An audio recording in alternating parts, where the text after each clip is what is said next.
Welcome to Pod Me If You Can TV. I'm David Farrell. And I'm Lloyd Hughes. And here on Pod Me If You Can TV, we discuss obscure films with your favourite stars. So what have you got for us, Lloyd? Okay, I had a double feature here, and the movie I chose to review was Hit Me. It stars the incredible cult actor Elias Koteas. My generation know him as Casey Jones from Teenage Mutant Ninja Turtles. Otherwise, people might know him from Crash by David Cronenberg. He's a cult actor. Also stars William H. Macy and the beautiful Laurie Marsack. Elias Koteas plays a bellhop for a low-grade 3-star hotel with heavy gambling debts. He is harassed by debt collectors and struggles to make ends meet while looking after his mentally disabled brother, and he comes home to a really messy house, and his brother's mentally disabled. He just eats whatever, but it's really touching, all the scenes he shares trying to look after him. One night while delivering room service, he is seduced by a beautiful French femme fatale, Laurie Marsack. He forms a passionate relationship with her. Desperate for money to help his disabled brother and escape from his gambling debts, he finds himself involved in a robbery, which involves ripping off an underworld poker game that is held in his hotel. It is a savage noir thriller. Now, the story is based off Jim Thompson's book A Swell Looking Babe, which I have right here.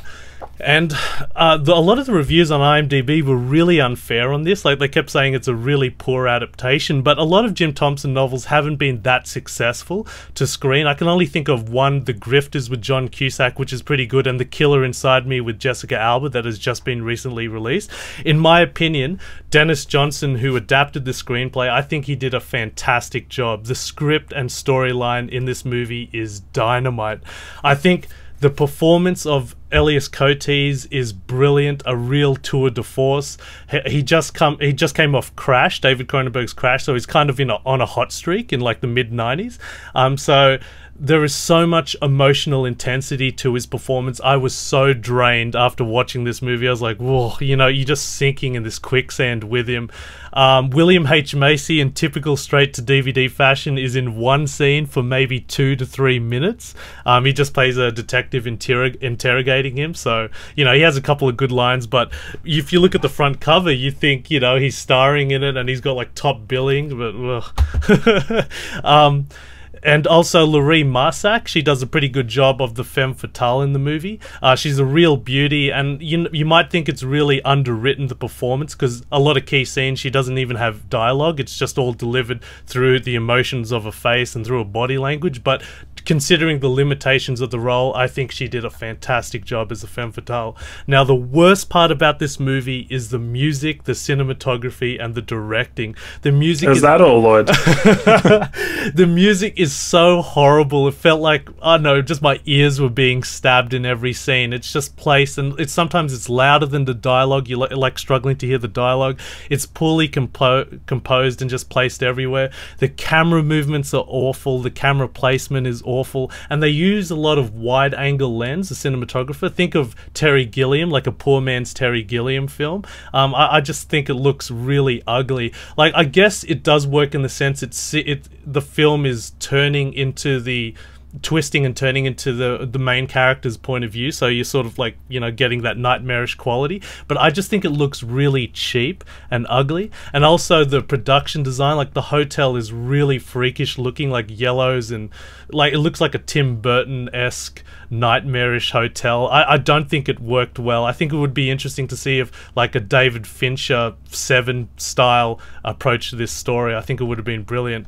So I was imagining a really gritty hotel. It is a really gritty hotel, but just the way the choice that was made by the production design, it looks almost Tim Burton-esque. Like it's really strange colors, but yeah, in the book it's a really gritty Seven-esque hotel. Best scenes for me were all the scenes that displayed Elias Koteas, like the grind of life, where he comes home to his brother and he's bathing him and cleaning him. There's scenes where he's crying and laughing. Like, it just shows the grind of life. You feel so much compassion for him, and you feel his torment and the hardships that he has to go through. You really sympathize with him. And the best line of the movie is spoken by Philip Baker Hall. He was the book detective in the Seinfeld episode, famous Seinfeld episode. He says, "This used to be a 3-star hotel, used to be a 5-star country."